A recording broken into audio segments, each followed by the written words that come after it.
Nugget का क्या मतलब होता है ये आज की इस वीडियो में सीख लेते हैं। नगेट का कई तरीके से इस्तेमाल किया जा सकता है। एक तो बड़ी को नगेट कहा जाता है। बड़ी जो है जैसे आप सोया चंक्स जिन्हें कहते हैं तो उस तरीके की कोई पकोड़े जैसी कोई आकृति होती है तो उसको हम नगेट कह देते हैं। इसके अलावा कोई चीज़ मूल्यवान होती है या बहुत कीमती होती है तो उसे भी नगेट कहा जा सकता है। इसके अलावा सोने का डला या कच्चे सोने की असमतल राशि या पिंड जो होता है यानी कि सोने का जो टुकड़ा होता है कोई जो कोई विशेष शेप में ना हो तो उसको नगेट कहा जा सकता है। इसके अलावा जलोट कण को भी नगेट कहते हैं। धातु का कोई डला होता है उसको नगेट कहा जाता है और इसके अलावा किसी चीज़ का टुकड़ा जो होता है उसको भी नगेट कहते हैं।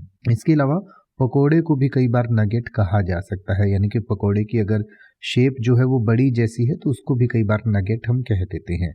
जैसे कि अगर आप ये कहना चाहें कि नदी में सोना तलाशते समय उसे एक चमकदार सोने की डली मिली तो आप कहेंगे she found a shiny gold nugget while panning for gold in the river. She found a shiny gold nugget while panning for gold in the river.